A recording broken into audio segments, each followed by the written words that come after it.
Je cède immédiatement la place à Jean-François pour 10 minutes. Merci beaucoup. C'est un grand plaisir, c'est un honneur de parler devant vous aujourd'hui.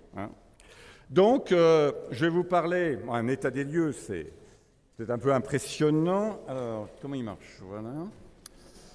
Voilà.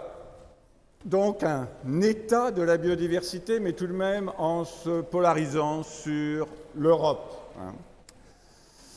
Bon, je pense que vous avez toutes et tous vu cette page d'une revue scientifique célèbre, Where have all the insects gone, qui s'est traduite par un article qui a eu un succès extraordinaire. Pourquoi plus de 75% des insectes volants ont disparu en 27 ans dans des zones en fait protégées en Allemagne. Il a dû être vu 500 000 fois sur le site de PLOS ONE, sauf erreur.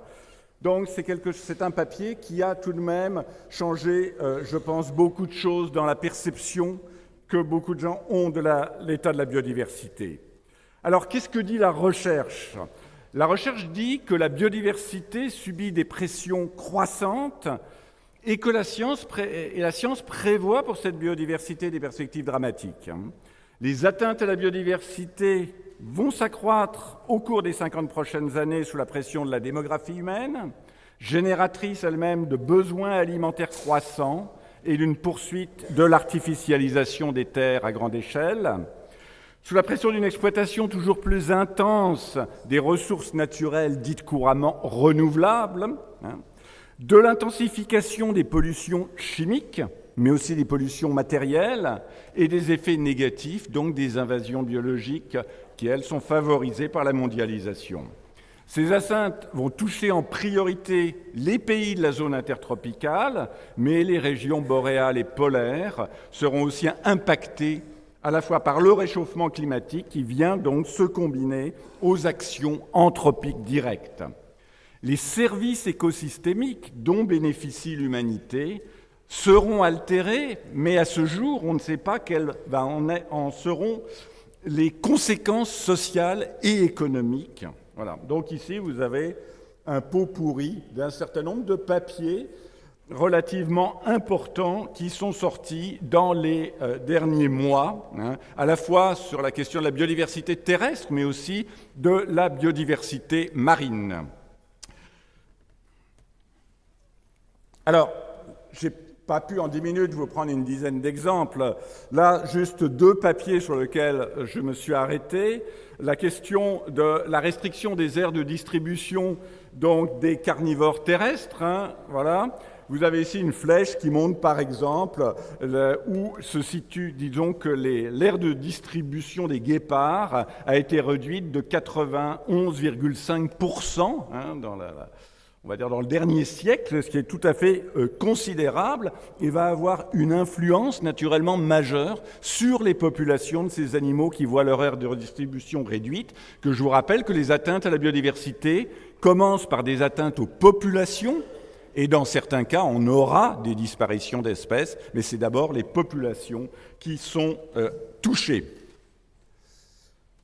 Un papier tout récent qui est assez extraordinaire puisqu'il porte sur l'évaluation de la biomasse terrestre, la distribution de la biomasse terrestre sur Terre. Alors vous avez ici un premier schéma à gauche, donc général, où vous avez essentiellement les plantes qui occupent l'essentiel de ce volume de biomasse, les bactéries, etc.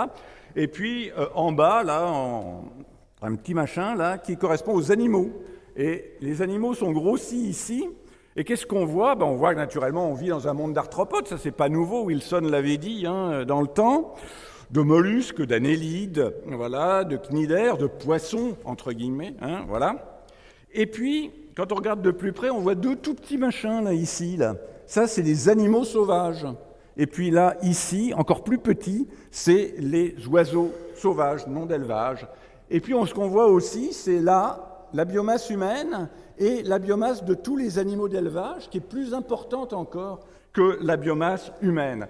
Donc c'est un état des lieux à travers l'estimation de la biomasse tout à fait intéressant, parce qu'on voit ici que la biomasse des animaux sauvages ne représente que 11, presque 12% de la biomasse humaine et seulement donc 4,4% de la somme entre la biomasse des humains et des animaux domestiques. Donc je vous invite à aller regarder ce papier, il est tout à fait intéressant et il montre bien, je dirais, un peu donc la domination aujourd'hui de l'espèce humaine sur la planète et ça peut avoir des conséquences non négligeables, en particulier pour des problèmes de santé, etc.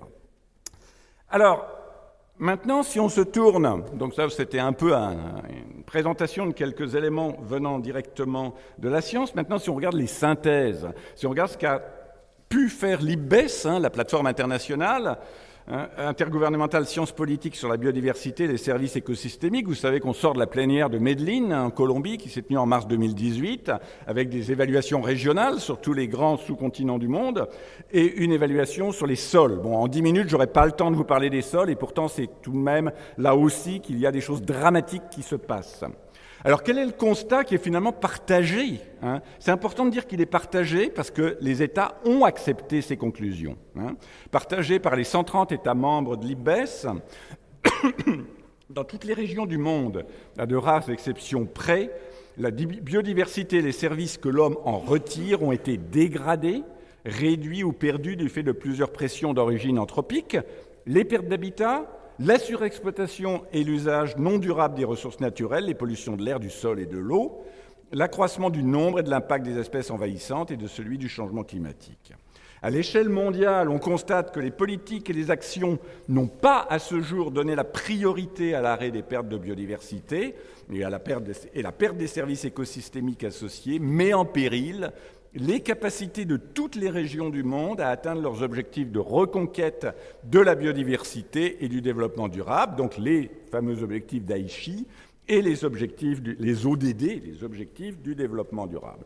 Alors si on rentre un peu dans les détails, le constat pour l'Europe, donc en Europe, la tendance à l'intensification des pratiques agricoles et de la foresterie conduit au déclin de la biodiversité.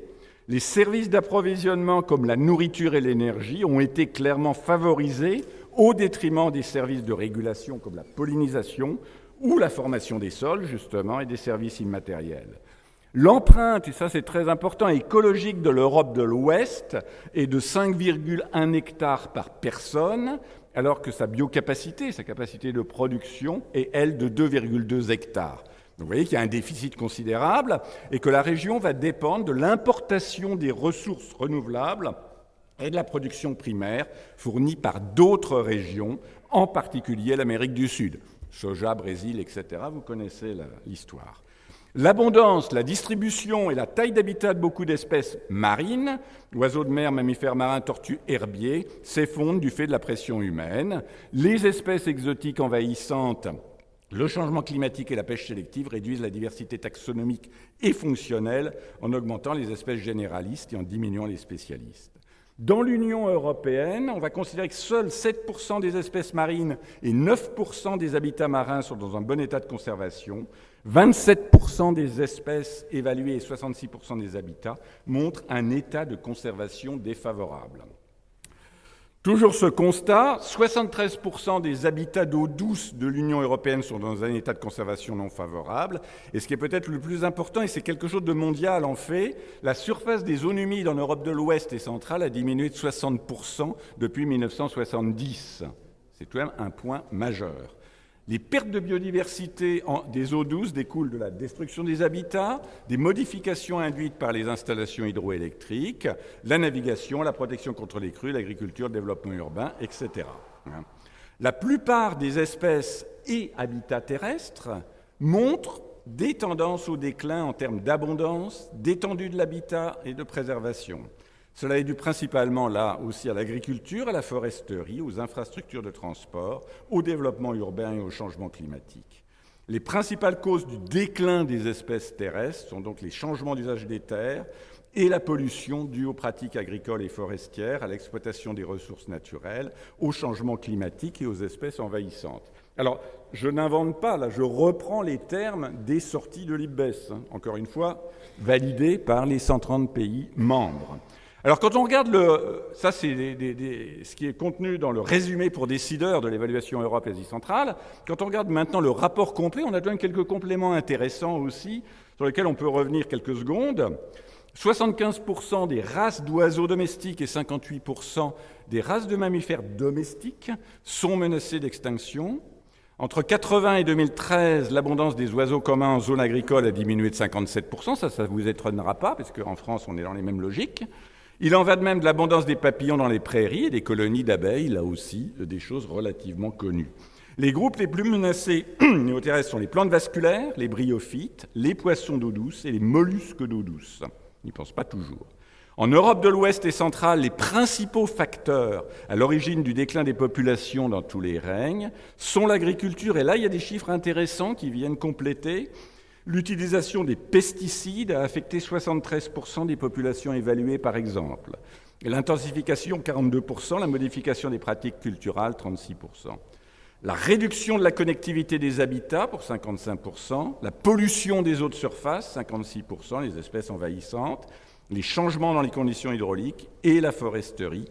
Le cas de l'élimination des vieux arbres entrerait pour 39% de ce déclin. Les coupes d'éclaircissement, l'abattage des arbres dans les forêts naturelles ou les plantations. Bon, je peux difficilement aller plus loin en quelques minutes, mais vous voyez tout de même que le discours porté par l'IPBES est tout de même assez dramatique, même s'il est reconnu qu'en particulier la mise en protection de surface, les aires protégées, a pu dans un certain nombre de cas améliorer les situations, et même si aussi je dirais, les politiques de protection ciblées vers des espèces particulières ont en général été efficaces. Alors en conclusion, il est urgent donc que les États du monde fassent de la préservation et de l'usage durable de la biodiversité une priorité stratégique, politique et économique au même niveau d'importance que la lutte contre le changement climatique. On voit tout de même en France l'opinion publique, le monde de l'entreprise et une partie du monde politique se mobiliser dans ce sens. Tout n'est pas négatif. Il faut donc soutenir et favoriser cette évolution en s'efforçant, vu nous du côté aussi de la Fondation pour la recherche sur la biodiversité, de l'étayer solidement par l'apport des connaissances scientifiques. Et il faut que ces connaissances soient robustes et explicites pour convaincre les décideurs. Et là, je citais, on a eu la chance de faire passer une tribune qui s'intitulait « La lutte contre l'érosion de la biodiversité doit être une priorité internationale », mais je pense que vous en êtes convaincus. Voilà, merci.